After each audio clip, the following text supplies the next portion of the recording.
Hi, this is John Doe, aka Frags with the DNB Academy, and this is the sound we're going to be making today.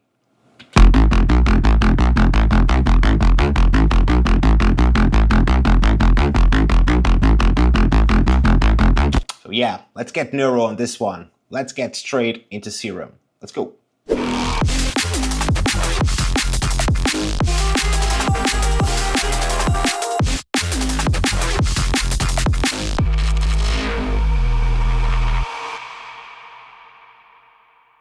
Alright, so for this one, we're looking for pretty much the whole range of bass.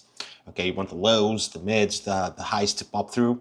So we're gonna start off by loading in just one of the basic shapes and getting this into a sine wave, right? It's really important that we start off quite simple with this one.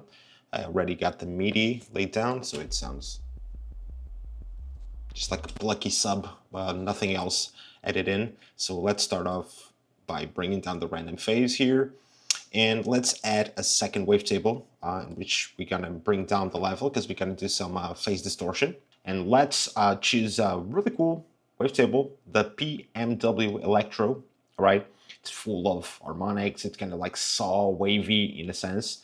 And on this one, we're gonna bring the random phase to 0, and we're gonna add 3 voices. All right, open up the detune slightly. I would say 0.35 should be enough. Bring this down to 3, and let's use some phase distortion from B here, and let's start having a feel of what.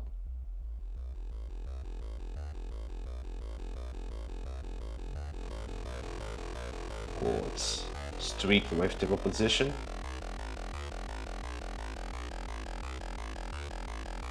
Yeah, it's sounding greedy already. I can already hear that with a little bit of filtering, this is gonna sound sick. Okay, then after this, we're gonna turn on our sub oscillator because we want to keep like a more consistent sub, and we're gonna send this one direct out. Bring it up a little bit, which later is gonna be enveloped, if you know what I mean. Okay, then next step would be adding a little bit of noise, and we want something quite wide for this patch, so we're going to use some white noise. Right, and then a little bit of filtering, running through every oscillator we got here. So this should be something like this.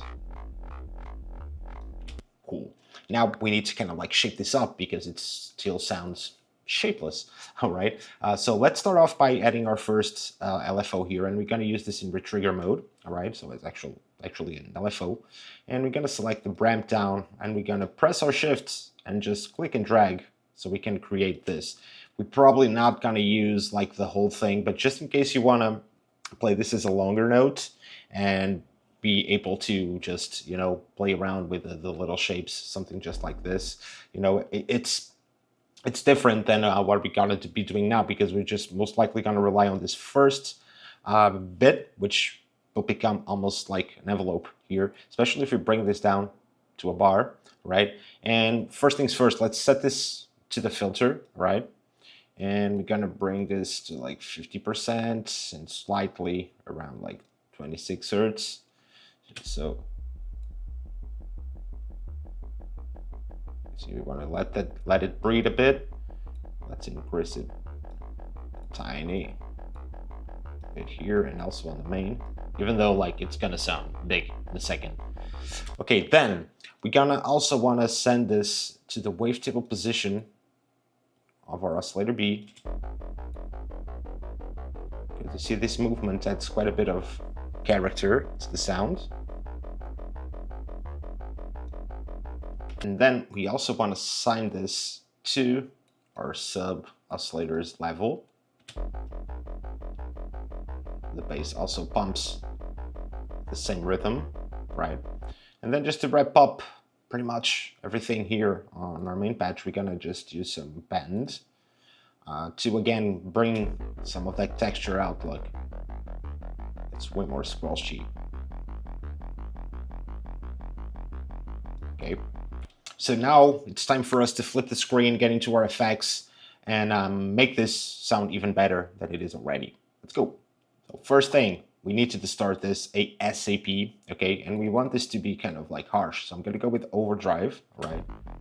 Because we need to get like all these harmonics to squash them in. I'm gonna stack it even further, like 2. We shouldn't go overload here, because you see it starts to destroy our sound. So you gotta take advantage of our LFO and also assign it here to our drive and make it go like halfway through the drive. It only picks up a certain amount. It's perfect for the sound. Hell yeah. So let's keep on going here. I'm gonna add a little bit of chorus to help enhance some of these detuned frequencies. Make it a little bit wider at the end of the day. Then I'm gonna apply a little bit of EQ just to control the mids overall. Sitting somewhere around 500 Hertz. See, we're cleaning it up quite drastically, to be fair. And now to wrap it up, we're gonna add a little bit of compression and multiband, so we can make these bands shine by just increasing them after a good amount of compression.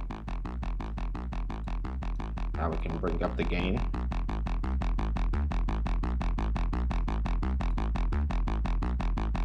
Right?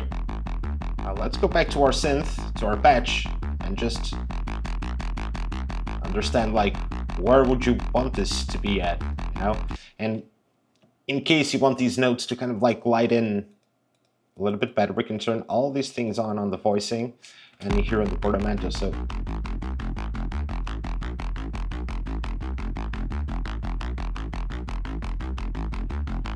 see what I mean? Like slightly. And then you can change the band to change the character, even though I feel like this is the spot. The amount of phase distortion.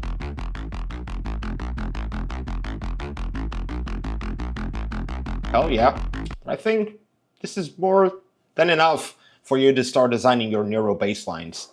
All right, so I hope you enjoyed this video and I'll see you on the next one. Peace.